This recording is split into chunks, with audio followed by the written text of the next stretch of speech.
everybody. So I'm really excited to welcome you all to a new little thing that we are doing to try to tantalize you to check out our longer Hidden Gems podcast episode. And we are going to be doing the best and worst of an actor that's being featured in at least one of our picks for Hidden Gems. And so I'm excited about this. Today we're talking about the best and worst of George Clooney. And Ryan, thank you so much for doing this. Rachel, it is a pleasure as always. And today we're going to be talking about a man who, like the tequila that he created, is smooth, clear, and well, handsome. I don't know where my analogy was going with that, but we're going to be talking about George Clooney, who is an incredibly charismatic human being. That's right. And so this is going to be a shorter video. Like I said, we're just kind of giving you a taste of kind of our chemistry and our dynamic. So hopefully you check out the Hidden Gems podcast because it's really good. And so let's start talking about our picks for the best of George Clooney. My picks, I actually had two picks for the best. I have one that's my favorite and one that's the best. My favorite is Ocean's 11, and I think that this movie is so well done. It's so well paced. You're so invested. I think it definitely qualifies as one of the best remakes ever that we've ever gotten. I think it's probably better than the original, and it just has a lot of flair, a lot of fun, and I would say the reason why I keep it from being, I think, his best, even though it's my favorite, is because it's more of an ensemble. And so I wouldn't say it's like his movie, even though he's Danny Ocean. But it compared to in Descendants, which is also arguably an ensemble film, but I think that he carries more of that movie than he does Ocean's 11.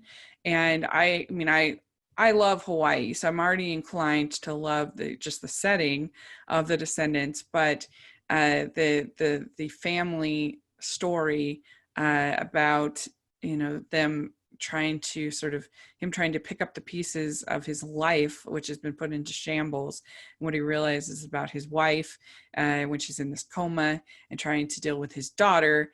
And he, again, another character who thinks he has everything figured out. He thinks he has the whole world figured out, like we talked about in Up in the Air at the Hidden Gems podcast this week.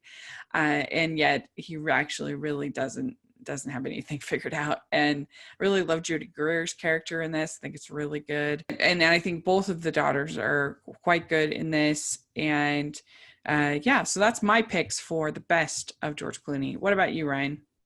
So my two picks, and these are like kind of neck and neck for me. The first one is a movie called Leatherheads that not a ton of people saw, but it is notable, at least for me, because this was the directorial debut of John Krasinski, who was Jim Halpert in The Office and is now directing A Quiet Place and A Quiet Place 2.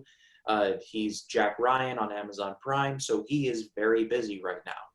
And my other pick is Fantastic Mr. Fox. It's one of my all-time favorite animated movies. If I had to take a pick on which Clooney performance I think is better, I think I'd have to give the narrow edge to Fantastic Mr. Fox, because Leatherheads is a very enjoyable movie. It's really funny. There are a lot of great scenes, especially with George Clooney, but if you were to close your eyes and kind of picture George Clooney, it would probably be Dodge Connolly in Leatherheads. Like, he's very George Clooney-esque, kind of like, Brother, Where Art Thou, or any of the later Ocean's movies. I love Ocean's 11 as well.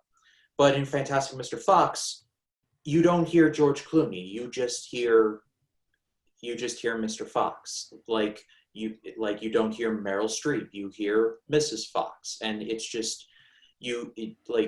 George Clooney works with all the other characters so well that it's not George Clooney and everybody else. It's George Clooney as a mix in this big stew, I want to say. Yeah, let's go with stew.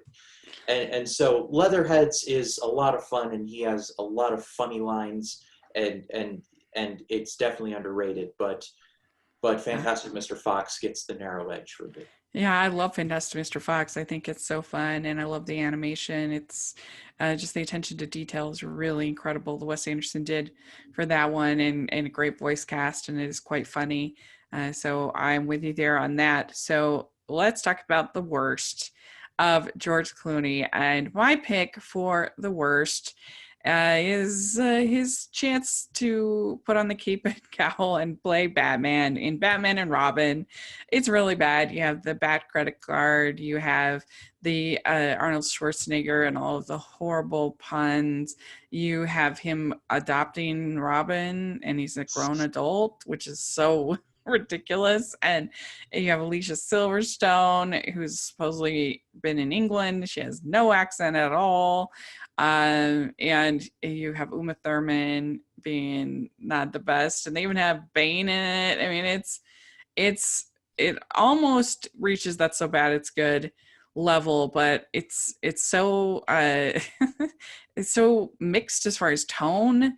It's like it's supposed to, they were trying to sell toys, and yet there's all this like eroticism that feels so out of place, and it is a real stinker. Yeah, this is my choice as well. And Joel, we lost Joel Schumacher earlier this year. Rest in peace to him. And I certainly don't want to speak ill of the dead, but he made a lot of choices, and not all of them were good. Like, he brought Batman to another level, and that level was the basement. Like, it was, like you said, Rachel, it was just baffling choice after baffling choice. Arnold Schwarzenegger is like, "I still see you." I'm like, yeah, you're Mr. Freeze. Well done. You made a pun. And he did it like 500 million more times in the movie. And I enjoy Batman and Robin in a so bad it's good context. Like, I make no bones about it. I do watch it. I try to watch it at least once a year because I do enjoy it in a like Schadenfreude kind of way. But this was just the wrong Batman movie to make at the time, because Batman's credibility was completely in the toilet, because it had come out that Joel Schumacher was forced to put new vehicles and stuff in there so that McDonald's could sell more toys. So there was only so much that you could give, like, you could give the benefit of the doubt, but at the same time, it's like, still, I don't know. And George Clooney he's just George Clooney, but in a Batman suit. Like, he doesn't change in any way. He doesn't put on a different voice. He's just like, "Hey, Freeze, I'm Batman." And it's like, it's George Clooney in a Batman mask. I don't see Bruce Wayne. I don't see Batman. I just see George Clooney in a mask and a cape and a cowl with bat nipples. That's Right. that's pretty much his thing. Let us know in the comments section. We'll probably get lots of comments on this one. So let us know, what is your pick for the best and worst of Mr. George Clooney, and who would you like us to do in future weeks? Please tell us, and please listen to the Hidden Gems episode this week. I think you really like it. It's on Amazon Prime, and so check that out. And thanks so much, Ryan. Where can people find you? They can find me on Facebook, Twitter, Instagram, and Letterboxd at RyanCam20. Then, of course, there's my YouTube channel, RyanCam Movie Reviews. I'm going full steam ahead with the AFI project. I just dropped my episode for King Kong. On Wednesday is going to be Bonnie and Clyde, brain fart, and then just a bunch of other heavy hitters like Streetcar Named Desire and Intolerance and Midnight Cowboy and The Lord of the Rings, The Fellowship of the Ring. It's a great time over at my channel. And then my biggest series that I'm ever going to be doing drops on October 1st and will continue throughout all of October. It's Scary Mania, where I'm going to be reviewing 31 horror movies in 31 days. God help me. I hope I can get through it. It's going to be awesome. I'm excited. So yeah, make sure you're following Rachel's Reviews, all of her social media, iTunes, YouTube, and on Rotten Tomatoes. Check that all out.